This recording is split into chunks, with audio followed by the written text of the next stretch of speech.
بسم الله الرحمن الرحیم الحمد للہ والصلاة والسلام علی سیدنا رسول اللہ وعلی آلہ واصحابہ اجمعین اما بعد، آج ہم ایک بہت اہم ترین موضوع شروع کرنے جا رہے ہیں، وہ ہے نبوت سے متعلق عقائد۔ ایک نبی کے بارے میں ایک مسلمان کو کیا عقیدہ رکھنا چاہیے اور کن کن باریکیوں اور نزاکتوں کو اس میں ملحوظ رکھنا ہے، وہ تمام چیزیں ہم اس میں سیکھیں۔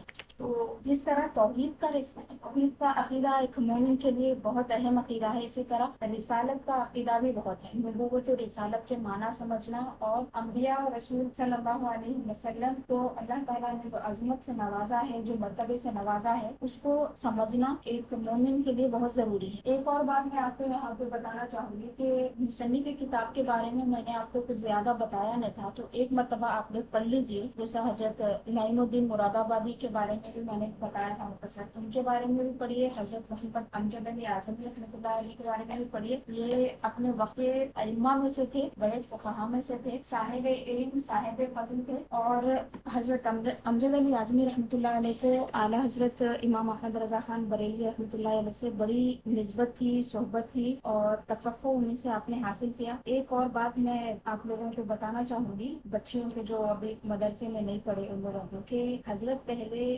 مدرسے سے فراغت حاصل کیے، اس کے بعد مدرسے میں پڑھائی بھی ایک زمانے تک، اس کے بعد پھر کیا ہوا، مدرسہ چھوڑ دیے۔ کچھ ایسے معاملات درپیش ہوئے، تو چونکہ ایک صاف دل آدمی تھے، متقی تھے، خدا پرست تھے، تو دنیاوی سیاست ان کو سمجھ میں نہیں، مدرسہ چھوڑ دیا۔ پھر کیا کیے، ان کے والد اور ان کے دادا جو تھے وہ ڈاکٹر تھے، تو ان کے والد صاحب جو تھے ڈاکٹر تھے، دادا ڈاکٹر تھے، طبیب تھے، تو وہ بھی طب کی تعلیم حاصل کی۔ پہلے علم حاصل کر لیے تھے، علم دین، اس کے بعد میں 2 سال لگا کے انہوں نے علم طب کی ڈگری حاصل کی، پھر اپنا مکتب کھولا۔ پہلے مکتب بولتے تھے، نہ کلینک نہیں بولتے۔ کئی سال وہ چلتا رہا، اس کے بعد پھر آپ کی زندگی میں ایک نیا موڑ آیا۔ حضرت اعلیٰ حضرت سے ان کی ملاقات تو پہلے ہو چکی تھی، انہوں نے ان کو بلایا، پھر آپ اپنی خدمت میں رکھے، اس کے بعد میں ایک نیا سلسلہ چلتا۔ تو بتانا یہ ہے کہ اللہ تعالیٰ کی جب توجہ رہتی نا، اللہ تعالیٰ کی جب نظر رہتی، جب خصوصی عنایت رہتی، تو اللہ تعالیٰ کیا کرتا، اپنے بندے کو اپنے دین کی خدمت کے لیے خاص کر دیتا۔ آپ کون سی بھی فیلڈ میں ہوں گے، لیکن اللہ تعالیٰ کے دین کے لیے آپ اگر وقت نکال رہے ہیں، سیکھ رہے ہیں یا پھر سکھا رہے ہیں نا، تو یہ آپ سمجھیے کہ اللہ تعالیٰ کی طرف سے خصوصی عنایت ہے، سب کو میسر نہیں ہو۔ اللہ تعالیٰ خیر کا ارادہ فرماتا تو یہ کام ہو سکتا، جیسا کہ حدیث شریف میں ہے، اللہ کے رسول صلی اللہ علیہ وسلم نے فرمایا، من یرید اللہ بہ خیرا یفقہہ فی الدین۔ اللہ تعالیٰ جس کے ساتھ خیر کا ارادہ فرماتا ہے تو اس کو دین کی سمجھ عطا کرتا ہے، دین میں تفقہ عطا فرماتا ہے۔ اب ایسا نہیں ہے کہ ایک ڈاکٹر ہے، طبیب ہے، تو اس کے ساتھ کیا خیر نہیں ہے، خیر ہے اس کے ساتھ بھی، لیکن جو ایک عالم دین کے ساتھ خیر ہے نا، وہ الگ والی، آخرت کے لیے بھی خیر ہے، دنیا کے لیے بھی خیر، وہ بھی خدمت خلق کر رہا۔ ایک ایماندار ہے ڈاکٹر، تو اس کے لیے بھی آخرت بن گئی اس کی، لیکن ایک علم والا کیا کرتا، بندے کو اس کے دین کے بارے میں سمجھاتا، اس کے خدا کے بارے میں بتاتا، رسول کے بارے میں بتاتا، کتاب کے بارے میں بتاتا، اس کو کیا عقیدہ رکھنا ہے، کیا عقیدہ نہیں رکھنا ہے یہ بتاتا، نماز پڑھنے کے طریقے بتاتا، احکام بتاتا، اعمال بتاتا، اوامر بتاتا، نواہی بتاتا، یعنی وہ اپنی ذات کی حد تک محدود نہیں رہتا، خدمت خلق کرتا، دوسرے بھی کرتے، لیکن یہ جو خدمت کر رہا نا، وہ خدمت سے بندہ اللہ تعالیٰ کی معرفت حاصل کرتا۔ اسی لیے علماء کی فضیلت، علم دین کی فضیلت، تو ضرور آپ مصنف کے بارے میں پڑھیے، اور ایک کام، ان کی روح کو ایصال ثواب بھی آپ پہنچائیے، جو بھی آپ سے ممکن ہو۔ ایسا بھی ضروری نہیں، میں نہیں یہ نہیں بول رہی کہ آپ کچھ پکا کے فاتحہ دلائیے، خالی آپ ایصال ثواب کر دیجیے، سورہ فاتحہ، سورہ فلق، سورہ ناس، قل اللہ 3 بار، آیت الکرسی، اس طرح پھر درود شریف پڑھیے، ایصال ثواب کو ضرور ان کی روح آپ کی جانب متوجہ ہوتی ہے۔ اور چونکہ ہم ان کی کتاب پڑھے، ان کی صحبت میں ہم ہیں، تو آلریڈی ہم ان کی توجہ میں ہیں، تو آسانی کے لیے کتاب مصنف کی بارگاہ میں ایصال ثواب کرنا بہت ضروری ہے، اور یہ بزرگوں کا طریقہ ہے۔ اب کتاب کے متن کی طرف آ جائیں گے ہم۔ بسم اللہ الرحمن الرحیم۔ عقائد متعلقہ نبوت یا پھر عقائد متعلقہ بنبوت، مسلمان کے لیے جس طرح ذات و صفات کا جاننا ضروری ہے، یعنی اللہ تعالیٰ کی ذات و صفات کا جاننا ضروری ہے، کہ کسی ضروری کا انکار یا محال کا اس بات اسے کافر نہ کر دے، یعنی اللہ تعالیٰ کے لیے جو چیز ضروری ہے اس کا انکار کر دے گا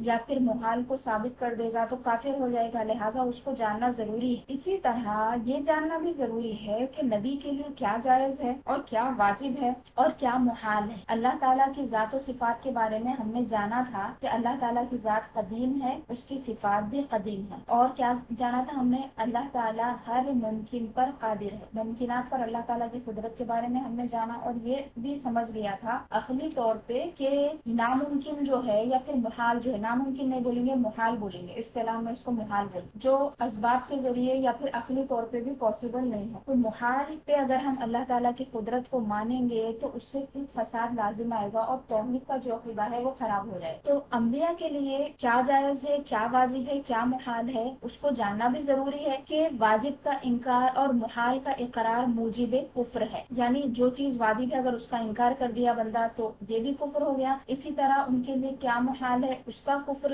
اس کا اقرار کر دیا تو وہ بھی موجب کفر ہے، موجب یعنی واجب کرنے والا۔ اور بہت ممکن ہے کہ آدمی نادانی سے خلاف عقیدہ رکھے یا اور بہت ممکن ہے کہ آدمی نادانی سے خلاف عقیدہ رکھے، خلاف بات زبان سے نکالے اور ہلاک ہو جائے، یعنی ایسی بات جو عقیدے کے برخلاف ہے اس کو زبان سے نکالے یا پھر دل میں اس کا عقیدہ رکھ لے تو اس کی ہلاکت ہو جائے گی۔ لہٰذا ان عقائد کو جاننا اور سمجھنا ایک مومن، ایک مسلمان کے لیے ضروری ہے۔ اب یہ دیکھیے تھوڑی سی اردو قدیم ہے، اس کو میں سمجھانے کی آپ کو کوشش کر رہی ہوں۔ ایک زمانہ گزر گیا نا تصنیف ہوتے تقریباً 100 سال کے ہو گئے ہوں گے۔ عقیدہ نمبر 1، نبی اس بشر کو کہتے ہیں جسے اللہ تعالیٰ نے ہدایت کے لیے وحی بھیجی ہو، اور رسول بشر ہی کے ساتھ خاص نہیں بلکہ ملائکہ بھی رسول۔ دونوں میں ایک فرق بتایا دیکھیے کہ نبی جو ہے وہ صرف بشر میں ہے، لیکن رسول جو ہے وہ بشر میں بھی ہے اور ملائکہ میں بھی ہے۔ اللہ تعالیٰ نے اپنے فرشتوں میں سے بھی رسول بنائے ہیں، جیسے حضرت جبریل علیہ السلام جو ہے وہ ان رسولوں میں سے ہیں جو فرشتے ہیں۔ اب آیت کریمہ دیکھیے، وَمِنَ الْمَلَائِكَةِ رُسُلًا فرمایا اللہ تعالیٰ، اور اللہ تعالیٰ نے ملائکہ میں سے بھی رسول بنائے ہیں۔ تو انسانوں میں سے بھی رسول بنائے، ملائکہ میں سے بھی بنائے۔ اب یہ نبی کے بارے میں ہم جانتے ہیں، نبی کیا کہتے ہیں؟ اس بشر کو۔ اب بشر کہہ کے یہ بات یقینی آپ نے سمجھا دی کہ بشر جو ہے وہ خدا نہیں ہو سکتا، خدا تو ایک ہے، یہ عقیدہ ثابت ہو گیا۔ تو جو عیسائیوں کا عقیدہ ہے وہ عقیدے کا یہاں سے رد ہوگا کہ وہ ایک نبی کو خدا مانتے ہیں، تو ہم یہ کہہ رہے ہیں کہ وہ بشر ہے، نبی اس بشر کو کہتے ہیں جسے اللہ تعالیٰ نے ہدایت کے لیے وہی بھیجی۔ اب یہ بھی کیا ہے؟ قرآن مجید کی آیت سے ثابت ہے، کئی آیتیں ہیں اس بارے میں۔ اعوذ باللہ من الشیطان الرجیم، بسم اللہ الرحمن الرحیم، قل انما انا بشر مثلکم یوحی الی۔ دیکھیے یہاں پہ رسول اللہ صلی اللہ علیہ وسلم سے اللہ تعالیٰ نے خطاب فرمایا اور فرمایا کہ اے حبیب آپ فرمائیں اس کے سوا اور کچھ نہیں، یعنی حصر کر دیا، یہ بات یقینی ہے کہ میں بشر ہوں، لیکن کیسا بشر ہوں؟ فضیلتوں والا، وہ بات آگے بیان کی، فرمایا یوحی الیہ، میری جانب وحی کی جاتی ہے، یعنی کسی بھی بشر کی طرف وحی نہیں کی جاتی سوائے ان کے جو اللہ کے نبی ہیں یا اللہ کے رسول۔ رسول یا نبی ہونا بہت بڑی فضیلت ہے، اس فضیلت کو بیان کیا، لیکن پہلے ایک نفی کی، نفی کے بعد جب اس بات کیا جاتا ہے تو بات اچھی طرح سے سمجھ میں آتی ہے، جیسے فرمایا لا الہ الا اللہ، لا الہ الا انا، یعنی کوئی معبود نہیں ہے، پوری نفی کر دی۔ نفی کرنے کے بعد کیا کیا؟ پھر اس بات کیا سوائے اللہ کے، اور پھر اللہ تعالیٰ نے خود فرمایا کوئی الہ نہیں ہے سوائے میرے۔ تو اللہ تعالیٰ کے سوا کوئی الہ نہیں ہے، اس کو سمجھانے کے لیے پہلے نفی کی پھر اس بات۔ وہ ایک طریقہ تھا، ایک طریقہ حصر کا۔ یہاں پہ کیا کیا؟ انما انا بشر مثلکم، پہلے فرما دیا کہ میں بشر ہونے کے لحاظ سے، یعنی انسان ہونے کے اعتبار سے، انسان ہو کر پیدا ہوئے، دنیا میں تشریف لائے رسول اللہ صلی اللہ علیہ وسلم، دنیا میں انسانوں کی طرح ولادت ہوئی۔ تو یہ بات بتا دی کہ فرمایا کہ کہیں دھوکے میں نہ پڑ جاؤ، بشر ہے جس طرح لوگ دھوکے میں پڑے ہوئے ہیں، بہت سارے گمراہ ہے، کہ فرمایا یوحی الیہ، میری جانب وحی کی جاتی ہے۔ اب ہزارہ فضیلتیں ہیں رسول اللہ صلی اللہ علیہ وسلم کی، لیکن ایک سب سے اہم ترین فضیلت جو ہے وہ وحی کی ہے، قرآن مجید کے نزول کی ہے۔ تو نبی کی تعریف یہ ہوئی کہ نبی وہ بشر ہیں جسے اللہ تعالیٰ نے ہدایت کے لیے بھیجا ہے، انسانوں اور جنوں کی ہدایت کے لیے، اور ان کی جانب وحی بھیجی ہے۔ عقیدہ نمبر 2، انبیاء سب بشر تھے اور مرد تھے، بشر تھے، کیا نہیں تھے؟ جن نہیں تھے۔ تو ایک بھی جن نبی یا رسول نہیں ہوا، نبی ہوا نہ عورت، نہ کوئی جن نبی ہوا نہ عورت، یعنی تمام کے تمام انبیاء رجال تھے، آدمیوں میں سے تھے، مرد تھے، عورت نہیں تھے۔ دیگر فضیلت اللہ تعالیٰ نے عورتوں کو عطا فرمائی ہے، لیکن نبی ہونا جو ہے یہ آدمیوں کے لیے مخصوص ہے۔ عقیدہ نمبر 3، اللہ عز و جل پر نبی کا بھیجنا واجب نہیں، یعنی نبیوں کو جو اللہ تعالیٰ اپنے بندوں کی طرف بھیج رہا ہے یہ اللہ تعالیٰ پہ واجب نہیں، اس نے اپنے فضل و کرم سے لوگوں کی ہدایت کے لیے انبیاء بھیجے، یہ اللہ تعالیٰ کا فضل تھا، یہ اللہ تعالیٰ کا کرم تھا کہ اس نے اپنے انبیاء کو اپنے بندوں کی ہدایت کے لیے بھیجا ہے۔ تو جس طرح ہم نے پہلے پڑھا تھا کہ کوئی بھی چیز اللہ تعالیٰ کے اوپر واجب نہیں ہے، ضروری نہیں ہے، لازم نہیں ہے کہ اللہ تعالیٰ کو یہ کرنا ضروری ہے، بلکہ بعض چیزیں اللہ تعالیٰ نے اپنے ذمہ کرم تو لے لی ہے، جیسا کہ جنت میں داخلہ ہے مومنین کو، تمام کے تمام مومنین کو، کلمہ کو اللہ تعالیٰ جنت میں داخل فرمائے گا، اس نے اپنے کرم کی بنا پہ وعدہ فرمایا ہے۔ اسی طرح انبیاء کا بھیجنا بھی اس کے لیے ضروری نہیں تھا، یعنی واجب نہیں تھا، بلکہ اللہ نے اپنے فضل سے بھیجا۔ نبی ہونے کے لیے اس پر وحی ہونا ضروری ہے، خواہ فرشتے کی معرفت ہو یا بلا واسطہ۔ دیکھیے یہاں پہ وحی کی بات چلی، کتاب کی بات نہیں چلی، کتاب کی بات آگے آئی، یعنی ہر نبی پہ کتاب نازل ہوئی ایسا نہیں تھا، کیونکہ انبیاء میں بہت سارے ایسے تھے جو دوسرے انبیاء یا رسولوں کی کتابوں کے تابع تھے، وہی شریعت ان کی تھی جو وہ نبیوں کی تھی، لیکن ان کے لیے کیا ضروری ہے؟ وحی ہونا ضروری ہے۔ ہر نبی کو اللہ تعالیٰ وحی فرماتا ہے، یعنی اپنا پیغام پہنچاتا ہے، ان کے دل میں بات کو ڈالتا ہے، القاء فرماتا ہے، چاہے وہ فرشتے کے ذریعے ہو یا بغیر فرشتے کے ذریعے، اللہ تعالیٰ جیسے چاہے ویسے۔ وما كان لبشر ان يكلمه الله الا وحيا او من وراء حجاب، اور کسی بشر کے لیے یہ بات نہیں ہے، یا پھر اس کے لیے یہ بات نہیں ہے کہ اللہ تعالیٰ اس سے کلام کرے، یعنی کسی بشر سے اللہ کلام نہیں کرتا، نفی فرما دیا۔ پھر کیا کیا؟ اس بات کیا فرمایا کہ الا وحیا، یا تو وحی کے ذریعے ہو سکتا ہے، او من وراء حجاب، یا پھر حجاب رکھ کر اللہ تعالیٰ بات فرماتا ہے۔ کہ فرمایا او یرسل رسولا فیوحی باذنہ ما یشاء، یا پھر یہ کہ اللہ تعالیٰ رسول کو بھیجتا ہے اور اس کی جانب وحی فرماتا ہے اپنے اذن سے جو چاہتا ہے وہ۔ انہ علی الحکیم، بے شک وہ بلند ہے اور حکمت والا ہے۔ پچھلے صفحے پہ جائیے، وہاں کی بھی چند آیتیں پڑھ لیں گے۔ میں ایک آیت جو میرے ذہن میں تھی وہ میں نے آپ کو دلیل کے طور پہ دی۔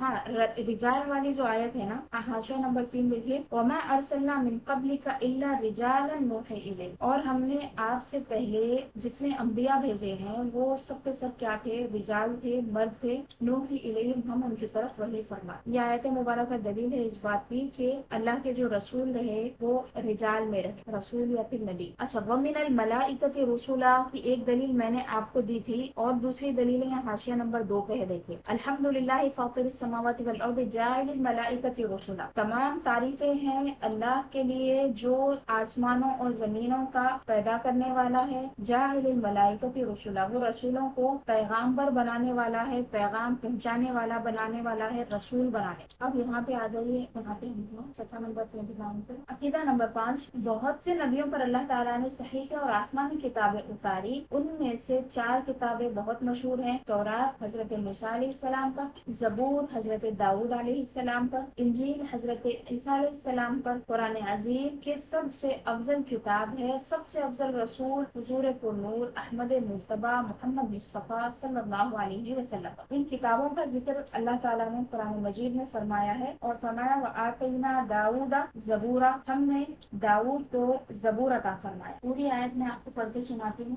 انا اوحینا الیک کما اوحینا الی نوح والنبیین من بعد، اے حبیب صلی اللہ علیہ وسلم، ہم نے آپ کی جانب وحی فرمائی ہے جیسا کہ ہم نے نوح کی طرف وحی کی تھی اور ان کے بعد کے نبیوں کی طرف وحی کی تھی۔ اس کے بعد فرمایا، دیکھیے انبیاء کا ذکر تفصیل سے آیا، سورہ نساء آیت نمبر 163 ہے، آپ کے فون میں قرآن مجید ہے تو آپ ڈال سکتے، اسکرین کی سب دیکھ لو۔ وأوحینا الی ابراہیم واسماعیل واسحاق ویعقوب والاسباط وعیسیٰ وایوب ویونس وہارون وسلیمان، اور ہم نے ان کی طرف وحی کی ہے، سب کے نام ذکر فرمائے اللہ تعالیٰ بہت سے، ابراہیم، اسماعیل، اسحاق، یعقوب اور ان کی اولادوں میں سے، پھر حضرت عیسیٰ، حضرت ایوب، حضرت یونس، حضرت ہارون و سلیمان۔ اس کے بعد خصوصیت کے ساتھ ذکر فرمایا وآتینا داؤد زبورا، اور ہم نے داؤد کو زبور عطا فرمائی۔ تو اب دیکھیے جو 4 نام باقی ہیں یا پھر جن کا ذکر آ گیا ہے، اللہ تعالیٰ نے ذکر کیا یا رسول اللہ صلی اللہ علیہ وسلم نے ہمیں بتایا، لیکن بہت سارے انبیاء کی طرف وحی آئی، حتیٰ کہ انبیاء اور رسول بہت سارے گزرے ہیں جن کا ذکر ہی نہیں فرمایا اللہ تعالیٰ نے قرآن مجید۔ ورسلا قد قصصناہم علیک ورسلا لم نقصصہم علیک فرمایا، یعنی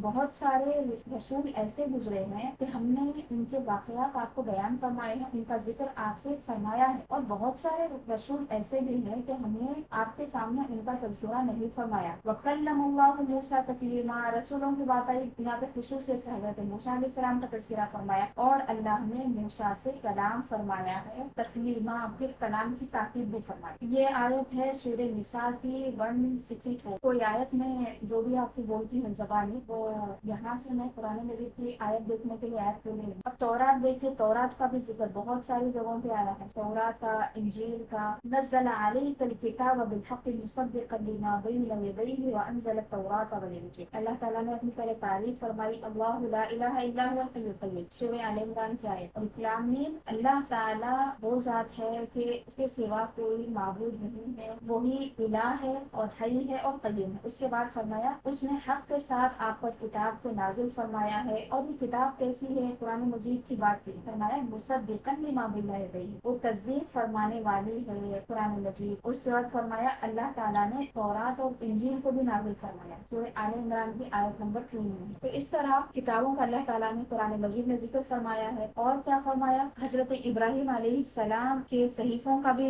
ذکر فرمایا، صحف ابراہیم اور موسیٰ کہہ کے۔ تو کتابیں اور صحیفے اللہ تعالیٰ نے بہت سارے نازل فرمائے ہیں، چند کا ذکر قرآن مجید میں کیا ہے۔ کلام الہی میں بعض کا بعض سے افضل ہونا، اس کے یہ معنی ہے کہ ہمارے لیے اس میں ثواب زائد ہے اور اللہ عز و جل کا اس میں ثواب زائد ہے، ورنہ اللہ ایک، اس کا کلام ایک، اس میں افضل و مفضول کی گنجائش نہیں۔ اب کس حیثیت سے ہم کس طرح سے قرآن مجید کی افضلیت بتاتے ہیں؟ ایک تو یہ ہے کہ نصوص صریحہ سے یہ بات ثابت ہے، قرآن مجید کی آیات سے بھی، حدیث میں بھی قرآن مجید کی افضلیت ہے۔ اور قرآن مجید کی آیات میں آپ ایک آیت لے لیجیے، انا نحن نزلنا الذکر وانا لہ لحافظون، بے شک ہم نے یہ قرآن نازل کیا ہے اور ہم ہی اس کے محافظ۔ اللہ تعالیٰ نے جو بات قرآن مجید کے بارے میں کی، دوسری کتابوں کے بارے میں نہیں کی۔ ایک فضیلت تو قرآن مجید کی یہ ہو گئی۔ اب کیا ہے، بعض آیتیں ایسی ہے قرآن مجید میں، جیسے آیت الکرسی ہے، سورہ فاتحہ ہے، سورہ اخلاص ہے، پھر آمن الرسول کے بعد کی ختم تک کی آیت ہے، یعنی سورہ بقرہ کی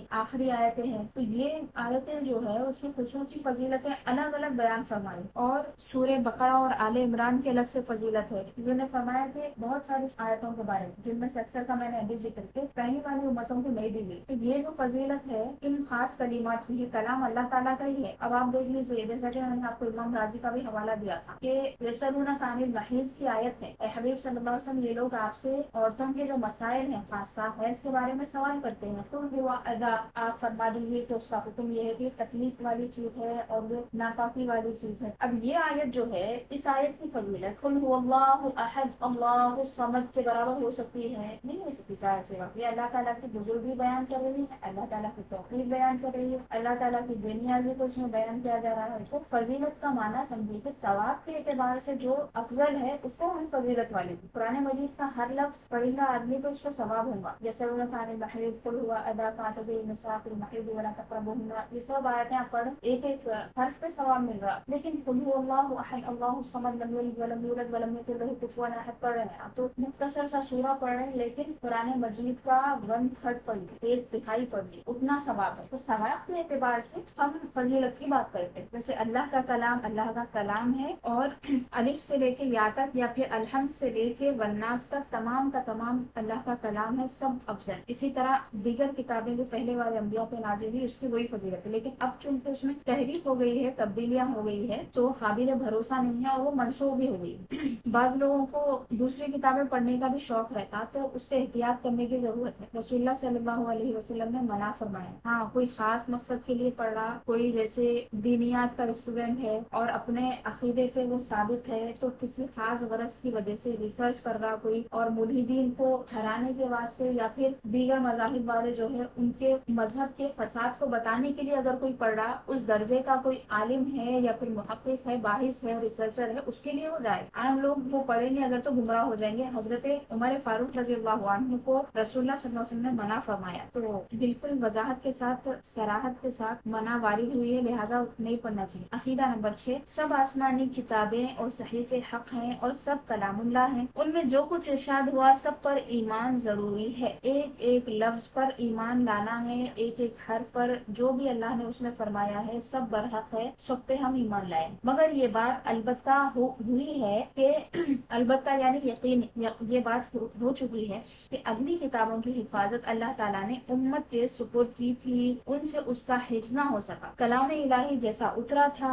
ان کے ہاتھوں میں ویسا باقی نہ رہا، بلکہ ان کے شریروں نے تو یہ کیا کہ اس میں تحریفیں کر دی، یعنی اپنی خواہش کے مطابق گھٹا بڑھا دیا۔ جو چیز اپنے نفس کے خلاف کرتی تھی وہ چیز وہ کیا کرتے تھے، مٹا دیتے۔ یحرفون الکلم عن مواضعہ، الگ الگ آیتیں ہیں، مختلف جگہوں پہ اللہ تعالیٰ نے ان کی اس خرابی کا ذکر کیا ہے، اور فرمایا کہ وہ اللہ تعالیٰ کے کلمات کو اس کی جگہ سے ہٹا دیتے تھے، تحریف کر دیتے، اور فرمایا یشترون الکتاب یشترون بآیات اللہ ثمنا قلیلا، وہ اللہ تعالیٰ کی آیتوں کو، اللہ کی کتاب کو تھوڑے سے عوض کے بدلے بیچ دیتے تھے، یعنی ان کے فیور کی بس بات کرنا ہو کر دیتے تھے تو پیسہ لیتے تھے وہ آیتیں میں، جس طرح ایک ایڈوکیٹ کا کام ہوتا نا، وہ مطلب ایڈوکیٹ سے مراد میں یہ بول رہی ہوں کہ جو آج کل ہو گئے زیادہ تر لوگ قانون کو اپنے لحاظ سے چلانا، ویسا کرتے تھے وہ کتابوں کے ساتھ۔ لہٰذا جب کوئی بات ان کتابوں کی ہمارے سامنے پیش ہو تو اگر وہ ہماری کتاب کے مطابق ہے ہم اس کی تصدیق کریں گے، اور اگر مخالف ہے تو یقین جانیں گے کہ یہ ان کی تحریفات سے ہے۔ ایسی کوئی بات ہے جو بالکل شریعت کے خلاف ہے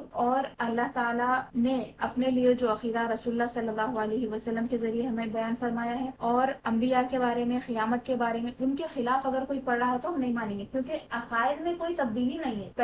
پہلے انبیاء نے جو عقیدہ بتایا اپنی امتوں کو، رسول اللہ صلی اللہ علیہ وسلم نے وہی عقیدہ فرمایا۔ ہاں، احکام میں تبدیلی ہوئی، پہلی والی امتوں کی شریعتیں الگ تھی، رسول اللہ صلی اللہ علیہ وسلم کی شریعت الگ ہے۔ بہت سارے مسائل ایک جیسے ہیں، لیکن بعض مسائل ایسے ہیں جس میں نئی شریعت آ گئی اور رسول اللہ صلی اللہ علیہ وسلم نے پہلی والی شریعتوں کو منسوخ فرما دیا ہے قرآن مجید کے ذریعے اور اپنی شریعت کے ذریعے۔ تو اگر کوئی اس سے مطابقت رکھنے والی چیز ہے تو ہم اس پر ایمان لائیں گے، اس کے علاوہ کوئی ہے تو ہم سمجھ جائیں گے کہ تحریف شدہ ہے۔ اور اگر موافقت مخالفت کچھ معلوم نہیں تو حکم ہے کہ ہم اس بات کی تصدیق نہ کریں نہ تکذیب، بلکہ یوں کہیں گے آمنت باللہ و ملائکتہ و کتبہ و رسلہ، یعنی جب بات کی باریکی تک نہیں پہنچ سک رہے، معلوم نہیں ہے، تو ہم ہاتھ اٹھا لیں گے اور کہیں گے کہ اللہ تعالیٰ پہ ہم ایمان رکھتے ہیں، اللہ کے فرشتوں پہ، اس کی کتابوں پہ، اس کے رسولوں پہ، اس نے جو بھی نازل کیا اپنے نبیوں پہ، ہم اس پہ ایمان لاتے ہیں۔ یعنی ایمان کو اپنے سلامت رکھ کے وہاں سے نکل جانا ہے، جھگڑوں میں نہیں پڑنا۔ عقیدہ نمبر 7، چونکہ یہ دین ہمیشہ رہنے والا ہے لہذا قرآن عظیم کی حفاظت اللہ عز و جل نے اپنے ذمے رکھی ہے۔ ابھی میں نے آپ کو یہ آیت مبارکہ پڑھائی تھی کہ انا نحن نزلنا الذکر وانا لہ لحافظون، سورہ حجر آیت نمبر 9، سورہ حجر۔ بے شک ہم نے قرآن اتارا اور بے شک ہم اس کے ضرور نگہبان، لہذا اس میں کسی حرف یا نقطے کی کمی بیشی محال ہے، یعنی ہو ہی نہیں سکتا، تھوڑا بھی آگے پیچھے نہیں ہو سکتا۔ قرآن مجید جس طرح نازل ہوا تھا اسی طرح آج موجود ہے اور قیامت تک رہے گا، اگرچہ تمام دنیا اس کے بدلنے پر جمع ہو جائے تو جو یہ کہ اس میں کے کچھ پارے یا صورتیں یا آیتیں بلکہ ایک حرف بھی کسی نے کم کر دیا یا بڑھا دیا یا بدل دیا، قطعاً کافر کہ یہ کہے اس نے اس آیت کا انکار کیا جو ہم نے ابھی لکھی، یعنی انا نحن نزلنا الذکر جو آیت مبارکہ ذکر کیے نا، تو اس آیت کے خلاف ہو گئی بات۔ اگر کوئی یہ کہہ رہا ہے اور مان رہا ہے کہ فلاں نے قرآن مجید میں چند آیتیں نکال دی یا اضافہ کر دیا، حذف کر دیا، تبدیلی کی، تو یہ ممکن نہیں ہے۔ اگر کوئی چاہ بھی رہا ہے ایسا تو وہ بھی کفر ہے، کیونکہ قرآن مجید پہ اس کو ایمان نہیں ہے، ایک بھی آیت کا انکار کفر ہے۔ عقیدہ نمبر 8، قرآن مجید کتاب اللہ ہونے پر اپنے آپ دلیل ہے کہ خود اعلان کے ساتھ کہہ دیا وَإِن كُنتُمْ فِي رَيْبٍ مِّمَّا نَزَّلْنَا عَلَىٰ عَبْدِنَا فَأْتُوا بِسُورَةٍ مِّن مِّثْلِهِ وَادْعُوا شُهَدَاءَكُم مِّن دُونِ اللَّهِ إِن كُنتُمْ صَادِقِينَ فَإِن لَّمْ تَفْعَلُوا وَلَا تَفْعَلُوا فَاتَّقُوا النَّارَ الَّتِي وَقُودُهَا النَّاسُ وَالْحِجَارَةُ أُعِدَّتْ لِلْكَافِرِينَ۔ ترجمہ، اگر تم کو اس کتاب میں جو ہم نے اپنے سب سے خاص بندے محمد صلی اللہ علیہ وسلم تک اتاری ہے، نازل کی ہے، کوئی شک ہو تو اس کی مثل کوئی چھوٹی سی سورت پہلا، کوئی زیادہ بڑی نہیں، سورہ بقرہ میں، سورہ آل عمران، بہت مختصر سی سورت قرآن مجید کی کسی سورت کے مثل لے کر آؤ اور اللہ کے سوا اپنے سب حمایتیوں کو بلا لو۔ چیلنج ہے یہ، اور کیسا ہے، صرف اکیلے کرنے کی بات نہیں ہے، تمہیں اگر اعتراض ہے تو تم کرو، یہ نہیں ہے، بلکہ اپنے ساتھ سب کو ملا، اللہ کے علاوہ سب کو تم اپنے ساتھ کر لو۔ اگر تم سچے ہو تو اپنی بات میں اگر سچائی دکھ رہی ہے تمہیں، اگر دم ہے تو تم کیا کرو، سب کو جمع کر لو، چھوٹی سی صورت بنا لو۔ اگر ایسا نہ کر سکو اور ہم کہہ دیتے ہیں کہ ہرگز ایسا نہ کر سکو گے، خود اللہ تعالیٰ نے فرمایا فَإِن لَّمْ تَفْعَلُوا، فرمایا اگر تم نہ کرو تو فرمایا کہ تم کر بھی نہ سکو گے تو اس آگ سے ڈرو جس کا ایندھن آدمی اور پتھر ہیں جو کافروں کے لیے تیار کی گئی۔ اب دیکھیے قرآن مجید کا انکار یا پھر قرآن مجید کو کسی انسان کا کلام کہنا، من اللہ نازل ہے نہیں کہنا، یہ کافروں والا کام ہے، سے ثابت ہو رہا ہے۔ یعنی مسلمان ہو کے بھی جو اعتراضات کر رہے ہیں، مرتد ہو رہے ہیں، وہ صراحت کے ساتھ اس آیت کے تحت کافر، اللہ حفاظت کرنا۔ لہٰذا کافروں نے اس کے مقابلے میں جی توڑ کوششیں کی مگر اس کی مثل ایک سطر نہ بنا سکیں گے۔ اور ان الفاظ کا بھی آیا ہے ذکر کتابوں میں جو لوگوں نے کوششیں کی کہ قرآن مجید کی طرح صورت بنائیں، لیکن جب آپ کلمات ان کے پڑھیں گے تو مطلب بے ساختہ آپ کو ہنسی آئے گی اور افسوس ہوگا ان کے اپنوں پہ۔ بالکل اس طرح ہے وہ جیسے کوئی چھوٹے بچہ بھی اس سے بہتر کلام بول سکتا. مسخرہ پن ہے وہ ان کا، بس بڑی محنت کر کے سب مل کے ملا کے بنانے کی کوشش کی لیکن ہار گئے. اس کے تحت ایک مسئلہ بیان کیا. اگلی کتابیں انبیاء ہی کو زبانی یاد ہوتی ہیں. قرآن مجید کا معجزہ ہے کہ مسلمانوں کا بچہ بچہ یاد کر لیتا ہے. یہ قرآن مجید کے معجزات میں سے ہے کہ اس کو آسانی سے حفظ کیا جا سکتا ہے. اور اللہ تعالیٰ نے جو فرمایا ہے کہ وَلَقَدْ يَسَّرْنَا الْقُرْآنَ لِلذِّكْرِ فَهَلْ مِن مُدَّكِرٍ، اور تحقیق کہ ہم نے قرآن کو آسان کر دیا ہے اس کے لیے، للذکر یاد کے لیے، اس سے نصیحت حاصل کرنے کے لیے، حفظ کے لیے. اس کے بعد فرمایا فَهَلْ مِن مُدَّكِرٍ، تو ہے کوئی نصیحت حاصل کرنے والا. تو یہ آیت مبارکہ کی تفسیر میں مفسرین نے لکھا ہے کہ حفظ کے لیے اللہ نے آسان کر دیا. پہلے والے لوگ یعنی پہلے والی امتیں اپنی کتابوں کو یاد نہیں کرتے. ہاں اس سے احکام تو وہ لیتے تھے، عمل کرنے والے عمل کرتے تھے، زیادہ تر تو منکرین تھے، لیکن انبیاء کو یاد ہوتی کیونکہ ان کے اوپر وہی نازل ہوئی. لیکن رسول اللہ صلی اللہ علیہ وسلم کا یہ معجزہ ہے، آپ کا خاصہ ہے، اور قرآن مجید کی ایک فضیلت ہے کہ اس کو بچہ بھی یاد کر لیتا ہے اور اس کو یاد ہو جاتا ہے. دوسری چیزیں یاد نہیں ہوتی جس طرح قرآن مجید یاد ہو جاتا ہے. اب اس آیت کو لے کے گمراہ کرنے والے لوگ جو ائمہ مجرمین جن کے بارے میں رسول اللہ صلی اللہ علیہ وسلم نے فرمایا، قیامت کے قریب ایسے لوگ ہیں گے جو سفہاء الاحلام فرمایا ہے، جن کی عقلیں چھوٹی ہوں گی، بے وقوف ہوں گے اور کم عمر ہوں گے. کیا کریں گے؟ یفتون بغیر علم، بغیر علم کے فتوے دیں گے. پڑھیں گے کچھ بھی نہیں، دو چار چیزیں، دو چار کتابیں، ایک دو لوگوں کو سن لیں گے. اس کے بعد میں زبان کھول کے سب کو بولنا شروع کر دیں. اس کے بعد حضور نے کیا فرمایا؟ وہ خود بھی ہلاک ہوں گے، دوسروں کو بھی ہلاک کر، خود بھی گمراہ ہوں گے، دوسروں کو بھی گمراہ کریں گے. اور فرمایا کہ مجھے ان ائمہ مجرمین کا ڈر، الائمہ المضلین، یہ حدیث شریف کے کلمات. تو یہ ائمہ مجرمین ہیں جو کیا کرتے ہیں، یہ آیت کا استعمال کرتے. آیت کا استعمال کیسا کرتے ہیں؟ یہ آیت پڑھ کے سناتے. اس کا مطلب تو یہ ہے کہ ہر ایک کے لیے ہم نے قرآن کو آسان کیا ہے، مطلب قرآن کی تلاوت آسان کی ہے ہر ایک کے لیے. قرآن مجید کو سے نصیحت حاصل کرنا آسان کر دیا ہے. اور کیا آسان کیا؟ قرآن مجید کا حفظ آسان کیا ہے. اب دیکھیے، آپ عذاب کی آیت پڑھتے سنائیں، ایک مومن کے لیے کیا اثر ہوتا؟ آپ جنت کی آیتیں پڑھتے سنائیں، وہ جنت کے لیے تشویق والا ہو جاتا، مطلب اس کو شوق پیدا ہو جاتا، جنت حاصل کرنے کے لیے نیکیاں کرنے لگ جاتا. انبیاء کا ذکر آتا تو انبیاء کے بارے میں محبت پیدا ہو جاتی، کتنی محنت کی اپنے امتیوں کے واسطے، یہ سوچنے لگ جاتا. تو نصیحت حاصل کرنا الگ بات ہے، لیکن مسائل کا استنباط الگ چیز، اس سے احکام نکالنا الگ چیز ہے، جو مجتہدین کا کام، مفسرین کا کام الگ ہے، جو عام آدمی نہیں کر سکتا. لیکن یہ لوگ کیا کیے؟ قرآن مجید کو ہر آدمی کے ہاتھ میں پکڑا دیے، اس لیے کہ وہ قرآن سے خود مسائل نکالے. ان کو فقہ کی ضرورت نہیں ہے. ایک بہت اہم مسئلہ یہاں پہ آیا تو میں آپ کو بتا رہا ہوں. لوگوں کا جو فتنہ ہے، اہل قرآن کا جو فتنہ ہے، لوگ قرآن قرآن کہتے ہیں، دماغ میں کیا ڈالتے؟ یہ آیت ڈالتے اور کہتے ہیں کہ وَلَقَدْ يَسَّرْنَا الْقُرْآنَ لِلذِّكْرِ، ہم نے قرآن کو ذکر کے لیے آسان کر دیا. ہم نے قرآن کو آسان کیا؟ اتنا ہی پڑھو. ہم نے قرآن کو آسان کیا ہے، لہٰذا آپ کو فقہ پڑھنے کی ضرورت نہیں ہے، آپ سیدھا قرآن سے مسائل نکالیں. اگر آپ سیدھا قرآن سے مسائل نکالیں گے اور نہ حدیث کو دیکھیں گے نہ پھر فقہ کو دیکھیں گے. بہت سارے لوگ جو ہے قرآن اور حدیث دونوں کو مانتے ہیں لیکن فقہ کو نہیں مانتے. ان کو حنفی ہونا یا شافعی ہونا ضروری نہیں، نہ حنبلی ہونا ہے نہ مالکی ہونا ہے، قرآن سے مسائل نکالتے. تو آپ کو نماز پڑھنے کا سیدھا طریقہ بھی نہیں معلوم ہو سکتا، صرف آپ قرآن کی بات کریں. فقہا نے، مجتہدین نے اپنی عمریں لگا دی، پوری زندگیاں لگا دی، اور ہزارہا اساتذہ ان کے تھے. خالی ہم امام اعظم ابو حنیفہ رحمۃ اللہ علیہ کی مثال اگر دیں تو ان کے 4000 اساتذہ، 4000 اساتذہ جن سے انہوں نے اخذ علم کیا، اور احادیث ان کے پاس. اس بات کو امام شیخ الاسلام محمد انوار اللہ فاروقی رحمۃ اللہ علیہ نے بڑی زبردست بحث کی اور دلائل کے ساتھ ثابت کیا ہے کہ جتنی احادیث مبارکہ اس وقت صحابہ جو بھی موجود تھے چند، اور تابعین جتنے بھی وہاں پہ تھے، سب کے سینوں میں جتنی احادیث موجود تھی، ہر ایک حدیث کو انہوں نے حاصل کرنے کی کوشش کی. آپ کا زمانہ چونکہ صحابہ کے زمانے سے قریب تھا، عظیم تابعی ہیں حضرت امام اعظم رحمۃ اللہ علیہ. تو ویسے امام نے جب فقہ کو مدون کیا ہے، مسائل کو نکال کر ہمارے سامنے رکھا ہے، تو بے وقوفی ہے کہ ہم 1450 سال کے بعد میں بیٹھ کے اب قرآن سے مسائل نکالنے بیٹھے، حدیث سے مسائل نکال. ہاں، قرآن آپ پڑھیے، قرآن میں تدبر حاصل کریے، اور ان تمام مسائل کو آپ پڑھ لیجئے جو ہمارے ائمہ نے لکھے ہیں. جب آپ اس کو پڑھ چکے ہیں، اس کے بعد میں آپ کا شرح صدر ہوگا، اللہ تعالیٰ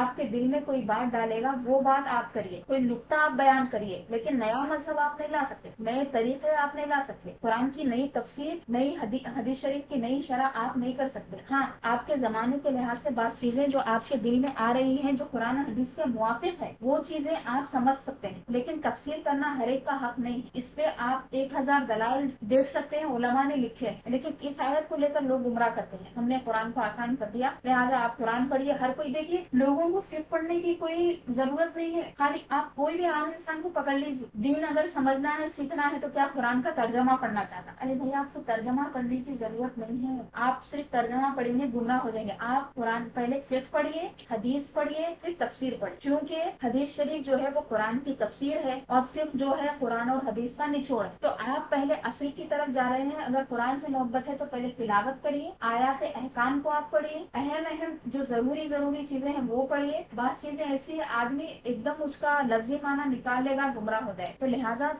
صرف ترجمے کی طرف جانا گمراہی۔ تو بات یہ چل رہی تھی الحمدللہ کہ قرآن مجید کا معجزہ یہ ہے کہ اس کو چھوٹا بچہ بھی یاد کر لیتا ہے، اور اللہ تعالیٰ نے فرمایا کہ ہم نے قرآن کو آسان کیا ہے ذکر کے لیے۔ تو ذکر کے لیے جو حصہ ہے نا، یہ کیا کرتے ہیں، آدھی آیت پڑھ کے آپ کو سناتے ہیں۔ اب لوگوں سے نہیں، قرآن آسان ہے، اللہ تعالیٰ سب کے لیے قرآن آسان کر دیا، آپ سیدھا قرآن شریف سے لے سکتے ہیں، آپ کو فقہ کی ضرورت نہیں ہے۔ تو اتنے سالوں سے علماء جو محنت کیے، کیونکہ آپ کو اگر اتنی محنت کی کرنا ہے نا تو جنگل میں آپ بیٹھ جائیے، قرآن لیجیے، حدیث لیجیے، کسی کا آپ کے اوپر اثر نہیں ہے نا، اپنے طور پہ پھر آپ کیا کر سکتے، مدون کر کے دکھتے، یعنی آپ پیدا ہو رہے ہیں فقہ حنفی کے لحاظ سے، آپ نماز سیکھ لے رہے ہیں پوری، آپ کو یہ احساس بھی نہیں ہے کہ یہ جو آپ کا نماز پڑھنے کا طریقہ ہے، یہ طریقہ کہاں سے آیا ہے، نسل در نسل چلتا ہوا آیا ہے، امام اعظم نے اس کو مدون کر کے، ان کے اصحاب نے مدون کر کے ہمیں دیا تھا، امام شافعی نے محنتیں کی تھی، امام مالک نے کی، امام احمد بن حنبل نے کی، ان کے زمانے کے مجتہدین نے کی۔ آپ اب بیٹھ کے قرآن مجید کی تلاوت کرنے آ گیا، تھوڑا ترجمہ کرنا سیکھ لیے تو بڑے بڑے علماء پہ بات کرنے لگے قرآن آسان ہے۔ آپ پہلے چھوڑ دیجیے اس طریقے سے، نماز پڑھنا چھوڑ دیجیے،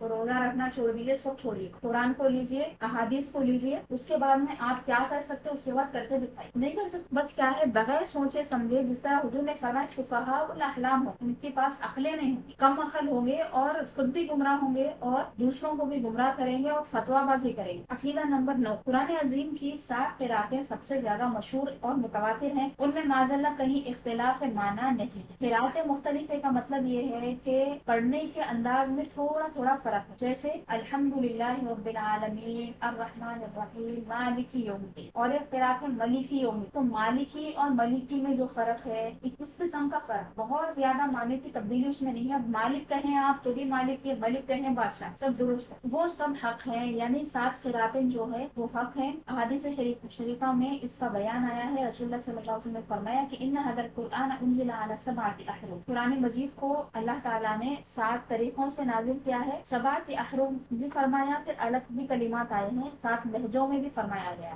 یعنی قریش کا ایک لہجہ تھا اور وہاں کے جو فصیح ترین جو لہجے تھے قریب کے ہی، وہ 7 طریقوں سے نازل ہوا ہے۔ ان میں معذلہ کہیں اختلاف معنی نہیں، وہ سب حق ہے۔ اس میں امت کے لیے آسانی یہ ہے کہ جس کے لیے جو قرأت آسان ہو وہ پڑھے، ٹھیک ہے، ان لوگوں کے دل کو مائل کرنے کے لیے بھی تھا۔ جہاں پہ قرآن مجید نازل ہوا وہ مکہ کی سرزمین تھی، وہاں پہ بڑے بڑے فصیح و بلیغ قسم کے لوگ تھے، صرف ایک طریقے پہ نازل ہوتا تو وہ بات نہیں رہتی۔ اللہ تعالیٰ نے کیا کیا، 7 طریقوں سے، یعنی وہاں پہ الگ الگ قبیلوں کے فصحاء تھے، الگ الگ قبیلوں کے بلغاء تھے، یعنی زبان کو زبردست طریقے سے جاننے والے، اس کی باریکیوں کو جاننے والے، ان کی زبان میں کبھی خرابی نہیں آئی تھی، لغوی اعتبار سے ایک دم پرفیکٹ تھے۔ تو وہ لوگوں کے لیے چونکہ قرآن مجید موجودہ ہے، ان کے قلوب کو بھی مائل کرنا تھا، ان کے لیے آسانی بھی کرنا تھا، چونکہ اپنے لہجے سے آدمی کو انسیت ہوتی ہے، اس طرح 7 طریقوں سے یہ نازل ہوا، اعلیٰ 7 احرف فرمایا، حدیث شریف کے الفاظ ہے۔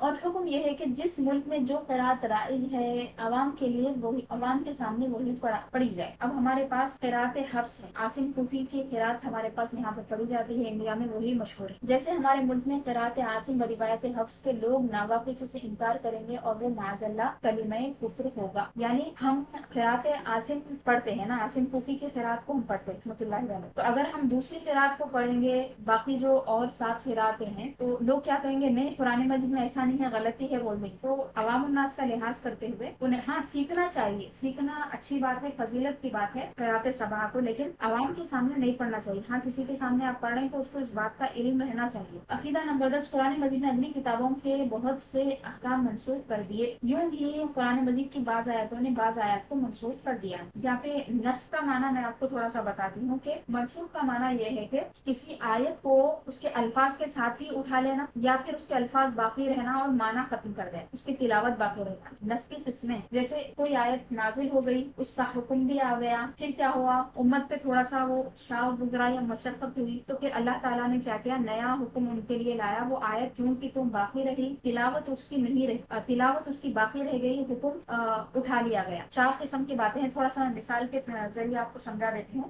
جیسے الشیخۃ والشیخۃ اذا زنیا فرجموہما، ایک آیت نازل ہوئی، بوڑھا مرد اور بوڑھی عورت اگر زنا کریں تو ان کو رجم کرو. تو حکم ابھی بھی باقی ہے، لیکن یہ آیت منسوخ التلاوہ ہے، یعنی تلاوت اب اس کی نہیں، قرآن مجید میں ابھی آیت نہیں. ایک یہ ہو گیا. بعض وہ ہے جو تلاوت تو کی جاتی ہے لیکن اس کا حکم نہیں. جیسے آیت قتال جو ہے نا، اس میں کی ایک آیت میں آپ کو پڑھ کے سناتی ہوں، جنگ بدر کے موقع کی آیت. تم میں سے اگر ایک آدمی ان کے مقابل میں ہوگا تو کس کے 10 کے اوپر بھاری آ جائے گا. یا ایھا النبی حرض المؤمنین علی القتال، اے نبی صلی اللہ علیہ وسلم، اے نبی مکرم، مومنین کو آپ جہاد پر ابھاریے. اگر تم میں سے ان یکم منکم 20 صابرون یغلبوا 200، تم میں سے اگر 20 لوگ ہوں گے صبر کرنے والے تو وہ 200 پہ بھاری ہو جائیں گے. اب دیکھیے یہ آیت ابھی بھی باقی ہے، لیکن اس کے بعد جو آیت آئی نا، وہ آیت سے یہ آیت منسوخ ہو گئی. یعنی ایک آدمی 10 کا مقابلہ کرنا. بعد کی جو آیت آئی اس میں یہ بتایا کہ ایک آدمی 2 کے اوپر بھاری ہوگا. وَإِن يَكُن مِّنكُم مِّائَةٌ يَغْلِبُوا أَلْفًا مِّنَ الَّذِينَ كَفَرُوا بِأَنَّهُمْ قَوْمٌ لَّا يَفْقَهُونَ، کیونکہ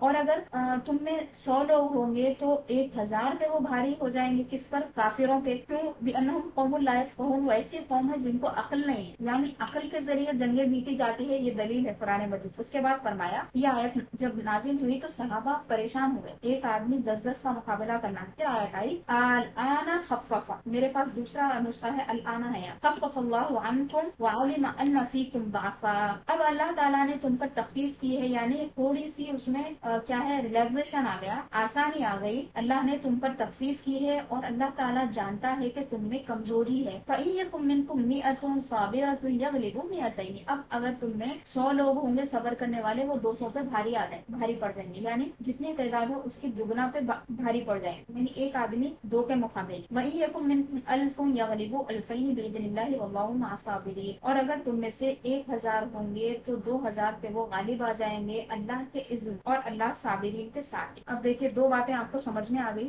ضمن بات آئی تو میں آپ کو بتا دینا یہ مناسب سمجھی. بعض آیتیں ایسی ہیں جو منسوخ التلاوہ بھی ہے، منسوخ الحکم بھی. یہ تیسری قسم ہو گئی. آیت بھی اب نہیں رہی، حکم بھی نہیں رہا. اچھا ایک آیت یہاں پہ نیچے جو دے رہے ہیں، احل لکم لیلۃ الصیام الرفث الی نسائکم، اس آیت میں یہ بتا رہے ہیں کہ پہلی والی امتوں کے ساتھ جو معاملہ تھا، جو حکم تھا، وہ منسوخ ہو گیا اور رسول اللہ صلی اللہ علیہ وسلم نے نئی شریعت لائی ہے. جیسے ایک مثال اس کی دی کہ روزے کی جو راتیں ہیں، یعنی رمضان ہو، بطور خاص رمضان یا اس کے علاوہ بھی، تو راتوں میں عورتوں کے ساتھ ہمبستری کرنا حلال کر دیا گیا. شروع اسلام میں یہ منع تھا، لیکن بعد میں جب ایک صحابی رسول اللہ صلی اللہ علیہ وسلم کی خدمت میں آئے اور پریشان ہو اور بیان کیا کہ یا رسول اللہ مجھ سے یہ غلطی ہو گئی، اس کے بعد میں آیتیں نازل ہو گئی الا لکم لیلۃ الصیام الرفث الی نسائکم ہن لباس لکم وانتم لباس لہن، یہ تمام کی تمام آیت نازل ہوئی. تو پہلی والی امتیں جو تھی ان کے پاس یہ جائز نہیں تھا. اس زمانے اس بار رسول اللہ صلی اللہ علیہ وسلم نے اپنی امت کے لیے اس کو جائز کر دیا. یوں ہی قرآن مجید کی بعض آیتوں نے بعض آیتوں کو منسوخ کیا. اس کی مثال میں نے آپ کو دی. جنگ بدر والی جو آیت تھی اس میں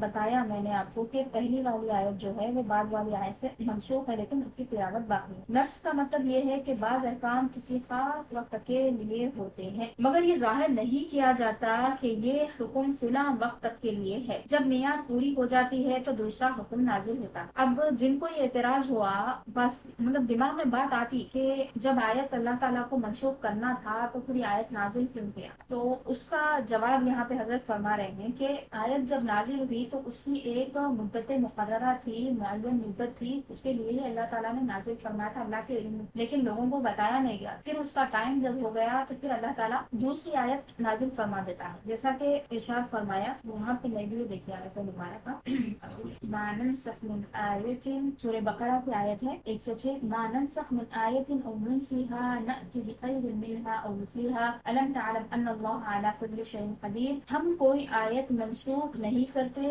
یا پھر اسے بھلا نہیں دیتے، لیکن کیا کرتے ہیں، اس سے بہتر آیت لے کر آتے ہیں یا اس جیسی آیت. الم تعلم ان اللہ علی کل شیء قدیر، کیا تم نہیں جانتے کہ اللہ تعالیٰ ہر شے پر قادر. ہاں، جس سے بظاہر یہ معلوم ہوتا ہے کہ وہ پہلا حکم اٹھا دیا گیا اور حقیقتاً دیکھا جائے تو اس کے وقت کا ختم ہو جانا بتایا گیا. منسوخ کے معنی بعض لوگ باطل ہونا کہتے ہیں، یہ بہت سخت بات ہے. احکام الہیہ سب سب حق ہے وہاں باقی کی رسائی کہاں؟ عوام الناس میں کوئی ایسا لفظ اگر استعمال کر رہے ہیں تو نہیں کرنا چاہیے، وہ بتا۔ عقیدہ نمبر 12، قرآن کی بعض باتیں محکم ہیں کہ ہماری سمجھ میں آتی ہیں اور بعض متشابہ کہ ان کا پورا مطلب اللہ اور اللہ کے حبیب عز و جل صلی اللہ علیہ وسلم کے سوا کوئی نہیں جانتا۔ متشابہ کی تلاش اور اس کے معنی کی کاش وہی کرتا ہے جس کے دل میں ترجیح ہو۔ یہ بہت ہی صراحت کے ساتھ اللہ تعالیٰ نے سورہ آل عمران میں فرما دیا کہ اللہ تعالیٰ نے آپ پر کتاب کو نازل کیا ہے، هو الذی انزل علیک الکتاب منہ آیات محکمات، اس میں محکم آیتیں ہیں جن کا حکم بالکل واضح ہے، ظاہر ہے، پڑھنے والے کو سمجھ میں آتا ہے، جیسے اقیموا الصلاۃ وآتوا الزکاۃ، نماز قائم کرو، زکات دو، یہ سب کو سمجھ میں آتا ہے۔ فرمایا کہ یہ جو آیتیں ہیں ہن ام الکتاب، یہ ام الکتاب ہے، یہ اصلی کتاب ہے۔ اس کے بعد فرمایا وأخر متشابہات، اور بعض آیتیں ایسی ہیں جو متشابہ ہیں۔ اب فرمایا کہ محکم جو آیتیں ہیں متشابہ دونوں پہ ایمان رکھنا ہے، پوری قرآن کے ایمان رکھنا ہے، اللہ کے کلام پہ ایمان رکھنا ہے، لیکن جن کے دل میں کجی ہوتی ہے، ٹیڑھا پن ہوتا ہے، خرابی ہوتی ہے، وہ کیا کرتے ہیں؟ اما الذین فی قلوبہم زیغ، جن کے دل میں کمی ہوتی ہے وہ کیا کرتے ہیں؟ جو متشابہ ہے اس کے پیچھے پڑتے ہیں، اس کے پیچھے لگ جاتے ہیں۔ کیوں؟ ابتغاء الفتنہ وابتغاء تاویلہ، فتنے کو وہ پیدا کرنا چاہتے ہیں اور اس کی تعویلیں نکالتے ہیں۔ اللہ نے فرمایا وما یعلم تأویلہ الا اللہ، اس کی تعویل صرف اور صرف اللہ جانتا۔ یہ آیت میں نے پچھلے درس میں آپ کو بتائی تھی، کسی ایک درس میں تفصیل سے، والراسخون فی العلم یقولون آمنا بہ کل من عند ربنا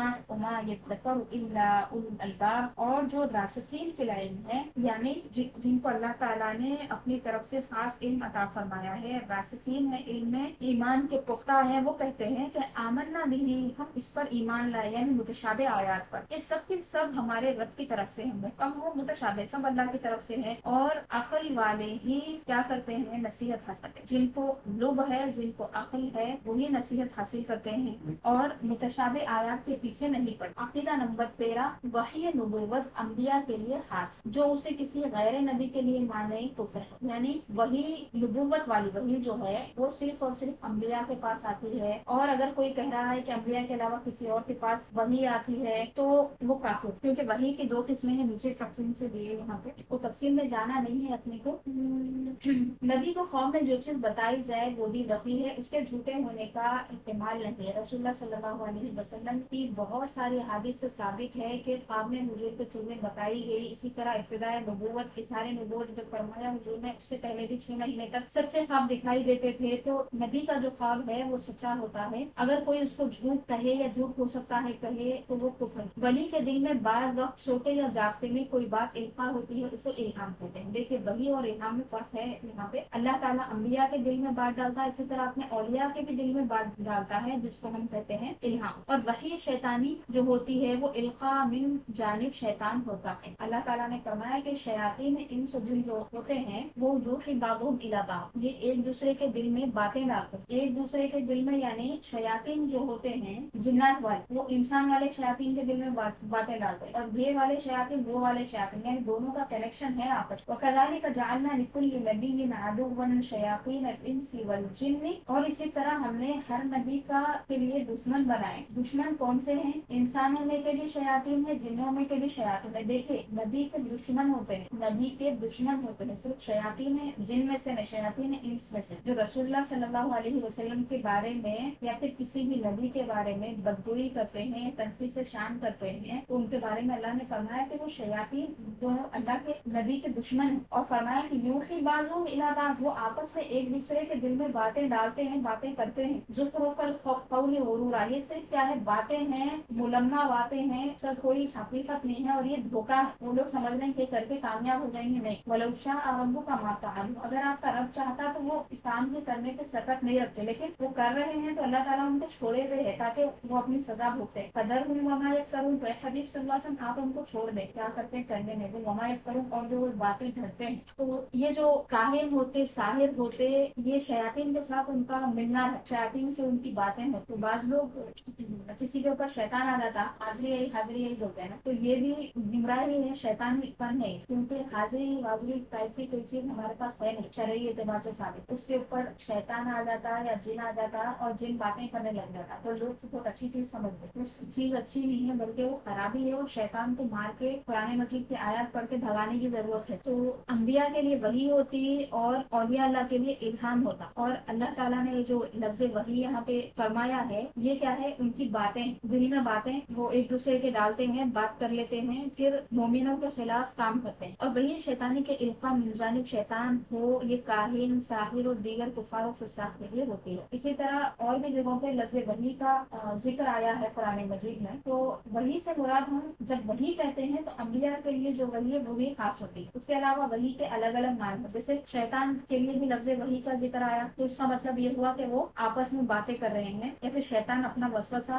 انسانوں کے دل میں ڈال. اسی طرح شہد کی مکھی کا جب ذکر آیا اس سے اللہ تعالیٰ نے جو بات کی یا پھر اس کے دل میں جو بات ڈالی تو اس کے لیے بھی لفظ وحی ہے، یعنی اللہ کا حکم تھا شہد کی مکھی کے. صلی اللہ علیہ سیدنا محمد وآلہ وصحبہ اجمعین والحمد للہ.